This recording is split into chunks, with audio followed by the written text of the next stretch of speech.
تحطم، فلما حطمها صلى الله عليه وسلم خرج من الكعبة والناس حولها وهو يقول: نادوا لي بلال، نادوا لي بلال.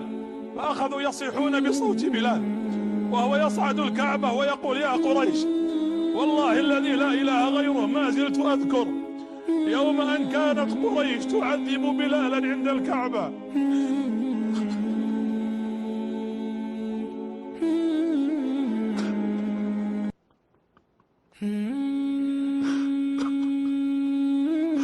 والله ما زلت أذكر يوم كانت قريش تعذب بلالا عند الكعبة.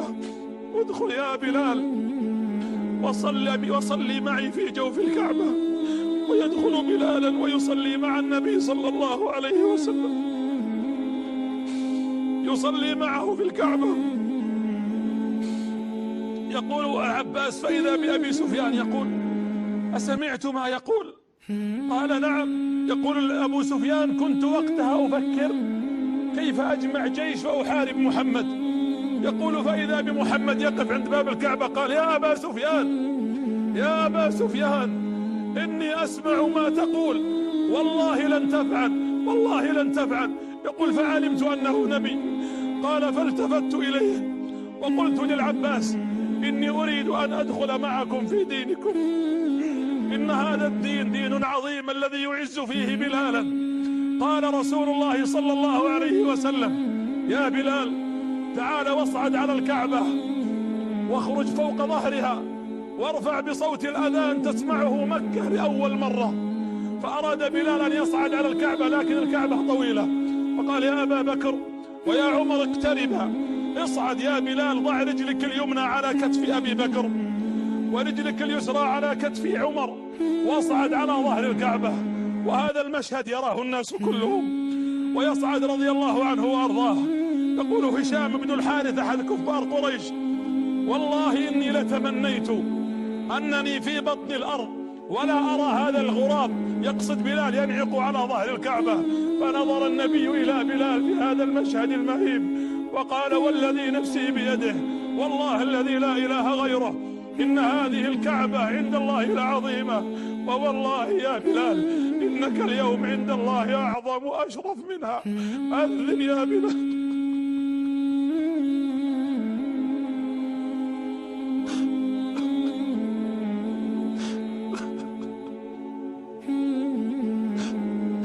ويتقدم أبو سفيان يقول العباس: قلت له: اذهب وادخل في الإسلام. قال: هل يقبلني محمد؟ قال: محمد يقبلك إن أقبلت صادقا. يقول: وقلت: وإن لم يقبلني؟ قال: إن لم يقبلك فقل له ما قال إخوة يوسف ليوسف. قال: وماذا قالوا؟ قال: إن يوسف قال لهم: لا تثريب عليكم اليوم، يغفر الله لكم وهو أرحم الراحمين.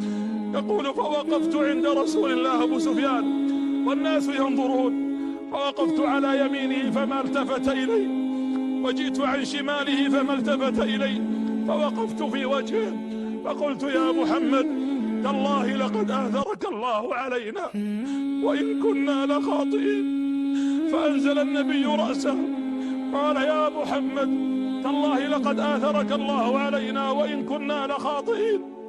يقول: وأنا ألتفت على العباس والعباس يشير لي: أكمل، يعني كلم وحدد. قال: يا محمد، تالله لقد آثرك الله علينا وإن كنا لخاطئين. فرفع النبي رأسه ونظر إلى أبي سفيان وهو يبكي. قال: يا أبا سفيان، لا تثريب عليكم اليوم، لا تثريب عليكم اليوم، يغفر الله لكم،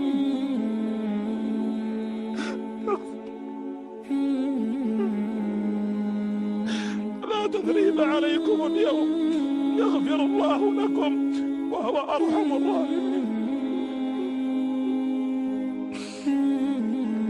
فالتفت النبي صلى الله عليه وسلم ورأى حليمة السعدية التي أرضعت، فإذا بها عجوز كبيرة ما رآها النبي من أكثر من 50 سنة، فأقبلت عند الكعبة تنظر وقد ضعف بصرها، فقال النبي: من هذه المرأة؟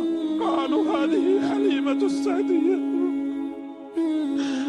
فنزل النبي إليها وضمها وقبلها ووضع رداءه لها وقال: اجلسي إنها أمي أمي.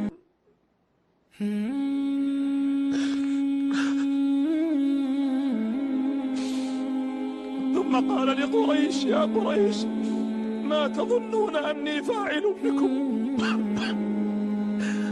فقام سعد رضي الله عنه ابن عبادة قال: يا رسول الله، اليوم يوم الملحمة، اليوم يوم يذل الله فيه قريش. قال: لا يا سعد، اليوم يوم المرحمة، اليوم يوم المرحمة، اليوم يوم يعز الله فيه قريش.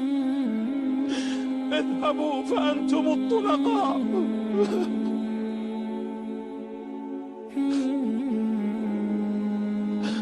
اذهبوا فأنتم الطلقاء. وبقي النبي 19 يوما في رمضان السنة 8، وعمره 61 عاما صلى الله عليه وسلم.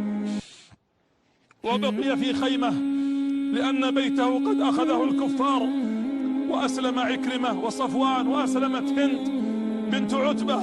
أقبلت على النبي وهو يبايع النساء عند الكعبة، وكانت متلثمة أو متنقبة، فسمعت النبي يقول: إني أبايعكن على أن لا تشركن بالله شيئا. تقول: فسكت. ولما قال: ولا تسرقن، فقالت: يا رسول الله، إن زوجي أبا سفيان بخيلا. تقول: فعرفني. قال: أنت هند؟ قالت: نعم. قال: أنت من أمر بقتل حمزة؟ قالت: نعم. فإنك قد عفوت عنا يا محمد. إني أشهد أن لا إله إلا الله وأنك رسول الله.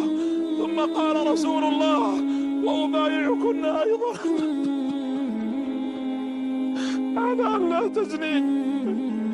فقالت هند: يا رسول الله، أو تزني الحرة، أو تزني الحرة.